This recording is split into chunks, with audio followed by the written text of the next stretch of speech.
What do YouTube, back in another video here, and today in this video I'll be showing you guys how to find strong stocks, and in this video in particular I'll be going down the ARM trade we took inside of Discord last week, so let's get into it. You guys look up here in the top right hand corner, you guys can see it said ARM still trying. Since earnings, 220 has been a brick wall and trying to break out, but gap down the following day. If you can't remount above 220 on ARM, the stock has to be on watch. And obviously ARM broke above 220, and now you guys can see right here on the right hand side, it's sitting at 355 currently, up about 50% since we called it on the 218, 220 breakout. So if you guys want to look here at ARM on the chart, here's what ARM currently looks like on the daily time frame. We're talking about ARM down here after earnings, after it's consolidating between 200 and 230. You guys kind of see you formed a little brick wall resistance around 220. But as you guys can see right here, once you broke above 230, 220, you pushed right back into previous all-time highs, sitting at this level right here around 230. Broke above that level, and either break and retest perfectly above 220, so you could have taken a trade, and now you're just going vertical here in ARM stock. And this was all based on just identifying the resistance at 220 ARM. We posted that inside of X and Discord. If you guys got that break and retest, easy money sniper alert to new highs on ARM stock, and just you have to identify resistance, identify where support and buyers are. And it just comes to using key levels, identifying where support and resistance are, and taking profits at those levels, holding runners, the 90 EMA, all the things we always talk about here, and option drops in general. So let's move on here. So the first thing to really focus on is sector strength. So you guys typically see that, and sometimes, names like healthcare, Eli Lilly, ABBV, AbbVie, Johnson Johnson, healthcare, XLV, the whole sector starts going up in one direction. And that also helps names like the Dow Jones and ES also start going that direction. But typically the last 2 months since, kind of a bottom on the whole war, we've been seeing lots of money flow into semiconductors and memory names like ARM, Micron, AMD, AVGO, Texas Instruments. All those semiconductor names and SMH are going vertical right now. So along with having that sector strength, which is why I like ARM so much, because the whole sector is going up in a straight line. Also give me more confidence straight ARM in the direction.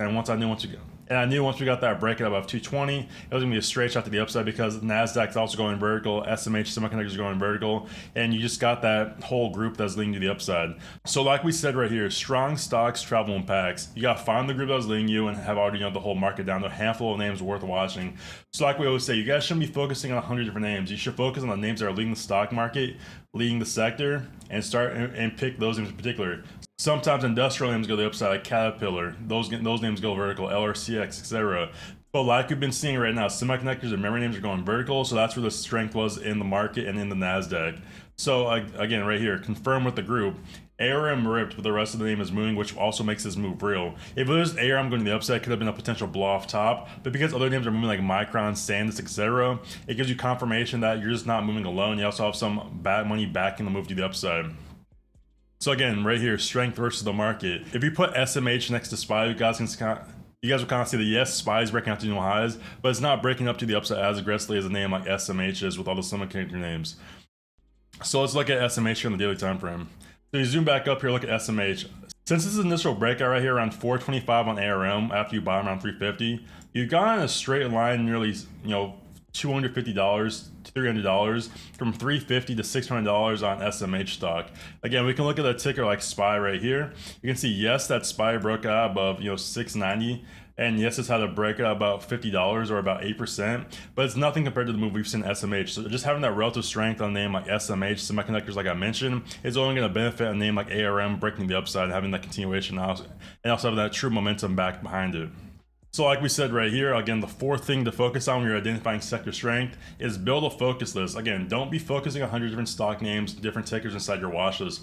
Focus on about 4 to 5 strong names. Like I said, Micron, NVIDIA, AVGO, Texas Instruments, AMD, etc. Just focus on 5 names, trade the strength, the upside inside that sector, and focus on those names as opposed to having a wide list of about 100 different tickers you can't keep up with. You don't know what sector they're in, you don't know what's going on with those names news-wise and fundamental-wise.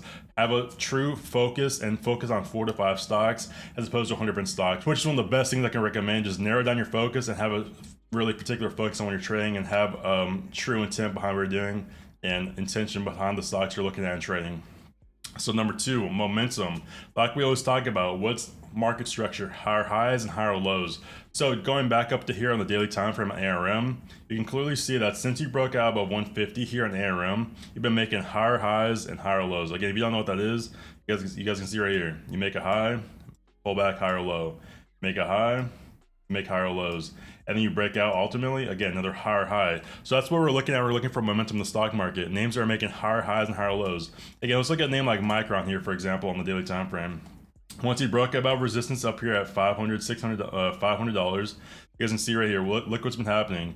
You had a higher low put in, higher high, broke out, making another higher high, higher low. Again, you break out to $800, make another higher high, higher low.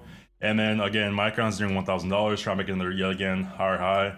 And at some point, if the trend is true, you'll pull back to about $800 right here, pull back, like we will say, break, retest, push back to the upside. Again, higher low will be put in roughly in this area. If it's a true trend, you'll bounce back to the upside on Micron stock towards $1,000. Again, keeping the momentum alive, again, up higher highs and higher lows, which is all the things you look for in market structure. And like we said, higher highs and higher lows, obviously the first thing you're looking for. Number two, momentum. It respects its levels. When you see a level like 220 ARM stock, for example, again, we can go over here to TradingView. When you see a stock like, or a level like 220 that's been tested multiple times, and you keep seeing price act like a magnet around this level, you guys can see right here. Break down below it, support, resistance, resistance. You try to break above it, support, resistance. And then once you finally flip the low right here on May 19th, you break above that level. Like we said, break, retest, push back up, new all-time highs right here, break above 238, make new all-time highs, and then it's off to the races just based on the break and retest, having that clear magnet level at 220, and being able to identify the level around 220, acting as support and resistance for about 2 weeks after earnings, but just being able to break above that level that was acting as a magnet the past 3 weeks here on ARM, stuck inside the box right here. Being able to identify that is what led to the breakout. It also goes back to the first up here, the sector strength that we talked about in semiconductors and memory names. When you're actually seeing a real movement inside the market, volume is going to be behind it, backing it, and you're not going to see volume tapering off as you have a big breakout. Again, flip back over here to ARM on the daily time frame. Pull up the volume. You guys can see on this breakout right here, look at the volume uptick to the upside. Once you broke on this big candle right here towards 250, the volume clearly backed the move to the upside. Having its second highest volume day since this topping tail candle right here. And once you got the volume confirmation, that was the identification you're looking for to show this was a real movement ARM stock. Real buyers are actively entering the market, and you can trust this move to the upside because volume backed the move. It also goes back to identifying momentum. I have multiple videos on my channel going over volume, so you guys want to check those out. I'll add them at the end of the video. But volume is the true thing that you can't fake in the market. Yeah, you can try to spoof orders, stuff like that, but volume is people actually into the market with big money, pushing the market above resistance or support, and driving the market to higher highs and higher lows, or in a bear market, lower lows and lower highs. And the fourth point here in identifying momentum, even on red days in the NASDAQ or ES, ARM was holding up and was barely pulling back, getting ready to lead to the next leg higher. So again, let's look over here on SPY or QQQ on the daily time frame. So you guys can see right here, kind of where ARM was consolidating up here when Qs were at $700. You had a couple of days of pulling back here on QQQ to the downside. But going back to ARM, you can look here on the daily time frame. Yes, you kind of pulled back here, but ultimately just kind of chopping a clear box sideways here on ARM, waiting for the clear breakout above 220, 230. And once you broke out, it went straight to the upside. So being able to have that strength and holding up while the market's pulling back is a big telling factor with momentum within a particular stock. If ARM would just broke down, sold off back down towards 150, yeah, the move is probably fake and you're not going to be breaking out anytime soon. But because when you pulled back on QQQ about 2-3% and ARM was holding up around highs around $200, just consolidating after earnings, it told you it was just coiling for It showed you and told you it was just coiling for the next like higher in ARM stock, and just had to wait patiently for the break above 220 and get that trade to the upside like we talked about. And number three here, like we talked about, going back into the levels, and just comes back to the overall strategy we always talk about here in option drops, the break and retest. So going back over to TradingView here, you guys can see we had all the levels marked out on the key level pro indicator. You guys can see right here we had 228.77 marked out, 237 previous highs marked out.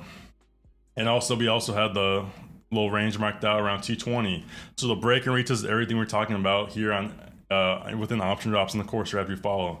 So like we said a second ago, you broke above 220 here on ARM, came back down, retested this level of support for a couple minutes or about 3 hours. And the following day, straight shot up towards 237, 239, made new highs. And that's all you're looking for on ARM stock or stocks in general. The break above a resistance or below support, retest that set level or set area as resistance or support. Once you get confirmation, the next leg higher, you can see breaking highs right here. You guys can try to go long right here in this area, stops down here, stops down below, or stops down low if you want more risk, and just trade to the next upside targets we had marked out: 237, 228, and then now once you break out like you're doing on IRM, you're just in price discovery. Now all you're looking for is just riding the 90 EMA to the upside, and then once you get stuck below the 90 EMA, you can just cut the trade right here. For example, ARM pulls back right here.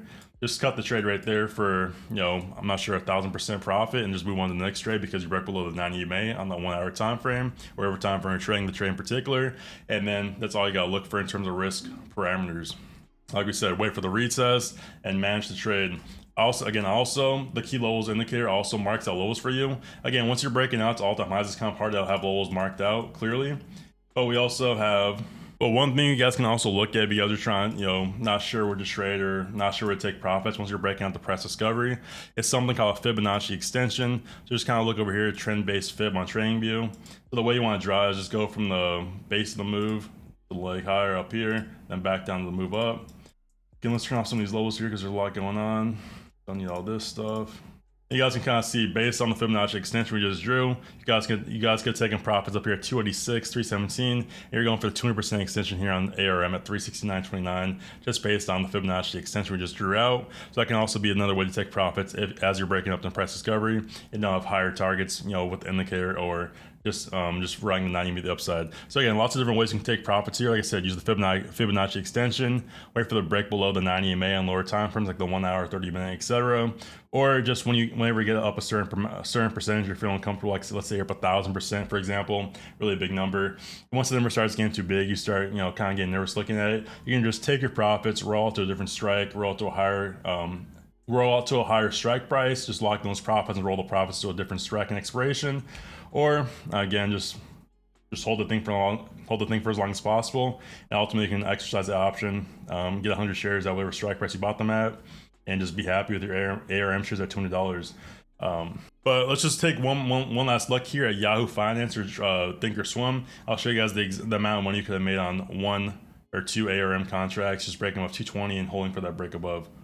So right now we're looking at the August 300 calls for ARM. So this is kind of the range you're stuck in on ARM stock before the breakout at 220. You're trading between $18 and $10 here on ARM.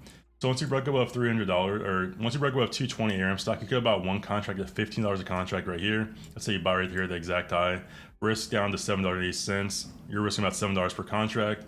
And then once you broke out here in ARM stock, you went from about $20 a contract, $15 a contract. Now you're currently sitting at $93 per contract. You had about 2 months, 3 months to expiration, and you're about 10 to 15% out of the money. So you weren't risking too much money. You're going for the overall move, and now you made about $80 per contract roughly on your ARM stock. So if you guys enjoyed this video, be sure to drop a like, comment, subscribe, and see you for the next video. And I'll be back again in 4 days in the video. Peace.